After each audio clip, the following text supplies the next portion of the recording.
بسم اللہ الرحمن الرحیم۔ ہم نے جب امامہ سر پہ رکھا تو ہمارے استاد نے بول دیا کہ بیٹا ممبر پہ جاؤ تو حق بولو، کبھی کسی سے ڈرنا نہیں۔ لوگ کہتے ہیں مولانا یہ باتیں نہ کریں، مجمع ٹوٹ جائے گا آپ کا، فلاں نہیں بلائے گا، فلاں نہیں بلائے گا۔ میں نے کہا آج تک مجھے نہ کسی تنظیم نے پڑھایا نہ سپورٹ کیا، ہم نے ہمیشہ امام زمانہ پہ بھروسہ کیا۔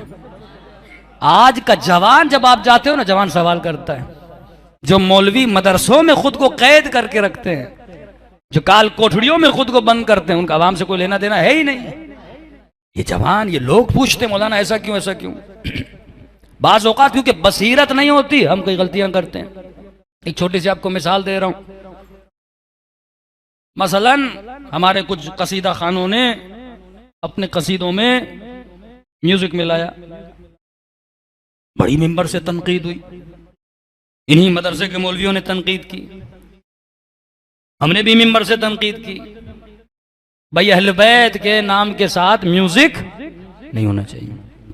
پھر ہم خود کیا کرتے ہیں ذرا دیکھیے تو صحیح۔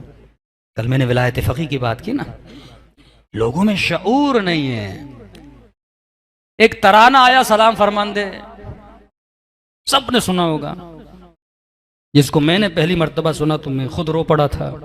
اس کی شاعری ایسی تھی کہ ایک اس کا جملہ ہے کہ باہمین قد کوچکم، بچہ کہتا ہے امام زمانہ میں اسی چھوٹے قد کی، میرا قد چھوٹا ہے، میرے قد کو نہیں دیکھو، لیکن اسی چھوٹے قد کے ساتھ میں تیرے لیے علی ابن مہزیار بنوں گا۔ یہ ترانہ جب ایران میں آیا تو کبھی رہبر نے نہیں کہا یہ ترانہ بناؤ، ایسا نہیں رہبر نے فنڈ کیا اور لوگوں کو بولا کہ بھائی ترانہ پڑھو اس میں میوزک نہیں، رہبر نے نہیں بولا تھا۔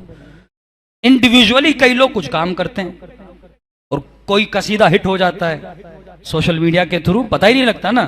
آپ کا کوئی کلپ حد سے زیادہ وائرل ہوتا ہے، آپ کو پتہ بھی نہیں لگتا۔ لوگ فون کرتے ہیں مولانا یہ چل رہا ہے، میں نے کہا ہمیں کیا پتا بھائی کیا چل رہا ہے۔ اسی طرح سوشل میڈیا ایک بحر ہے، ایک سمندر ہے، کون سی چیز ابھرتی ہے کون سی چیز اترتی ہے پتہ نہیں لگتا۔ اس ترانے نے واویلا مچا دیا، ایسے ہی کسی بیچارے نے پڑھا، حالانکہ نہ وہ مشہور ذاکر ہے، نہ وہ مشہور مداح خان ہے، نہ وہ مشہور مصائب خان ہے، ایک انڈیویجول آدمی تھا، اس ترانے سے پہلے کوئی اس کو جانتا بھی نہیں تھا۔ اس نے پڑھا اور اس ترانے نے تو ایک غوغا بپا کر دیا، ایک واویلا بپا ہو گیا۔ BBC پرشن، اسرائیلی چینل، وہ ایرانی اپنے بچوں کو آئیڈیولوجی دے رہے ہیں، کیونکہ انہوں نے اتنی محنت کی تھی ان بچوں کو بے دین بنانے کے لیے۔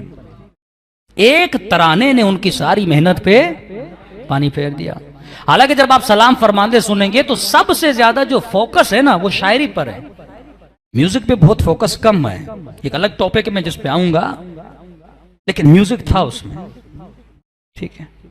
اب بعض لوگ جو خط ولایت فقیہ کا نام لیتے ہیں، اب رہبر نے اپنی تقریر میں کہا کہ ایک ترانہ آیا ہے جس نے اسرائیل کو بڑا پریشان کیا ہے، جس نے BBC پرشن والوں کو، واقعاً BBC پہ انٹرویو، تو یہ ایرانی کیا اپنے بچوں کو سکھا رہے ہیں، مہدویت کی آئیڈیولوجی دے رہے ہیں۔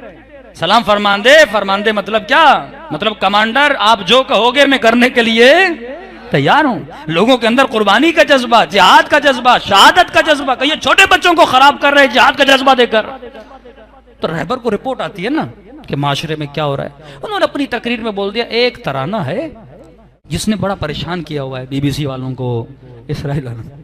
ہمارے بعض مولویوں نے کیا سمجھا کہ رہبر نے بولا ہے بس یہ ترانے چلاؤ۔ صدیوں سے تم اپنے قصیدہ خانہ والوں کو ٹوکتے رہے، میوزک نہیں ہونا چاہیے، نہیں ہونا چاہیے، پھر ہم نے مسجدوں میں مدرسوں میں میوزک کے ساتھ ترانہ چلانا۔ اب سوال ہی آپ نے چلایا، ہم اس ذاکر کو کیا جواب دیں؟ جس قصیدہ خان پہ آپ نے اتنی تنقید کی، آپ اس کو کیا جواب دو گے؟ وہ آپ کے منہ پہ لائے گا نا، بھائی تم چلاؤ تو حلال ہے، میں پڑھوں تو حرام ہے۔ پھر تو وہی بات ہوئی نا، مولوی چاہے تو چیل کو حلال کر دے، چاہے کوے کو حلال بدل، تم شریعت تمہارے گھر کی ہے، جب چاہو تم حلال کرو، جب چاہو تم حرام کرو۔ تم خود امیج خراب کر رہے ہو نا اپنی۔ آیت اللہ بحر العلوم نے نجف میں تقریر کی، خبر رہبر نے ایک حوالہ دیا کہ ایک ترانہ ہے جس نے ان کو پریشان کیا۔ جس طرح مختلف چیزوں کے حوالے آتے ہیں، انہوں نے حکم نہیں دیا کہ اپنے مدرسوں میں چلاؤ، کبھی ایسا حکم نہیں دے سکتے، اپنی مسجدوں میں چلاؤ، جن مدرسوں میں حلال و حرام کا درس دیا جاتا ہے، مدرسہ آیت اللہ بیرون فرماتے ہیں اگر یہ میوزک حلال بھی ہے لیکن 1% سوچو اگر حرام ہو، کیا ہمیں اجازت ہے مسجد میں چلائیں؟ کیا ہمیں اجازت ہے امام بارگاہ میں چلائیں؟ 1% انہوں نے، کیونکہ بین الحرمین میں کچھ لوگوں نے یہ چلایا، انہوں نے سخت تقریر کی، 1% بھی سوچو کہ حسین مثلا اس میوزک سے راضی نہیں ہے، تم کیسے حسین کے سامنے کر سکتے ہو؟ پھر ہم کہتے ہیں ہم خط ولایت فقی والے ہیں۔ خط ولایت فقی، رہبر خود حکم دے، بندہ اس کو فالو کرے نا، یہ نہیں کہ کسی تقریر کا ایک چھوٹا سا جملہ پھر معاشرے میں کیا پیدا ہوتا ہے؟ تضاد پیدا، پھر گالیاں کس کو پڑتی ہیں؟ مولویوں کو پڑتی ہیں کہ آپ کا دوہرا معیار ہے۔ رہی بات قصیدوں میں میوزک ہونا چاہیے نہیں ہونا چاہیے، اب یہ بحث ہے، فقہی بحث۔ ترانے میں اور قصیدے میں زمین آسمان کا فرق ہے۔ جیسے ملکی ترانے ہوتے ہیں، کوئی بھی آپ ترانہ پڑھتے ہیں، آیسو بھی اپنے کئی ترانے نکالتی ہے، ترانوں میں رہبر کی طرف سے اجازت ہے کہ آپ اس میں میوزک شامل، لیکن کون سا میوزک؟ اس میں ترتیب ہے۔ ایسا میوزک جو محافل لہو و لعب میں استعمال نہ ہوتا، مثلا اگر کسی کی شادی ہو رہی ہے، اس میں کوئی انڈیا کا گانا چل رہا ہے، کسی کی شادی ہو رہی ہے، جو مشہور ہے کہ یہ میوزک یا اس کی یہ بیٹ جو ہے یہ ناچ گانے کے لیے استعمال ہوتی ہے، ان بیٹس کو اگر استعمال کرو گے تو کیا ہے؟ حرام ہے۔ یا اس میوزک کو سننے کے بعد آپ کی باڈی میں وائبریشن شروع ہو جائے، جس طرح بعض چیزوں میں ہوتی ہے، بندے کا ہاتھ ہلنے لگے، پاؤں ہلنے لگے، مطلب آپ کی ساری توجہ میوزک کی طرف ہو، شاعری کی طرف نہ ہو۔ سلام فرما دے میں یہ تھا کہ اگر جو جن کو فارسی آتی ہے، مجھے اردو کا نہیں پتا، فارسی جب آپ سنیں گے تو آپ کی پوری توجہ کس کی طرف جا رہی تھی؟ شاعری کی طرف جا رہی تھی۔ جس طرح کئی لوگ قصیدے پڑھتے ہیں، مختلف دھنیں مارتے ہیں، حرام نہیں ہے، لیکن جب گانے کی دھن آتی ہے حرام ہو جاتا ہے۔ کیوں؟ کیونکہ وہ گانا ہے، محافل لہو و لعب میں پڑھا جاتا ہے اور ذہن فوراً منتقل ہوتا ہے۔ مثلا میں کہوں گا کربلا، آپ کا ذہن کہاں جائے گا؟ کربلا۔ کتنا ذہن فاسٹ ہے، فوراً پرواز کرتا۔ میں کہوں گا نجف، آپ کا ذہن فوراً مولا علی کی طرف جائے گا۔ میں کہوں گا بین الحرمین، آپ کا ذہن کہاں جائے گا؟ فوراً بین الحرمین۔ اسی طرح اگر کسی نے وہ گانے کی دھن سنی ہوئی ہوگی، جب وہ قصیدہ سنے گا، جب دھن ذہن میں آئے گی تو ذہن کہاں جائے گا؟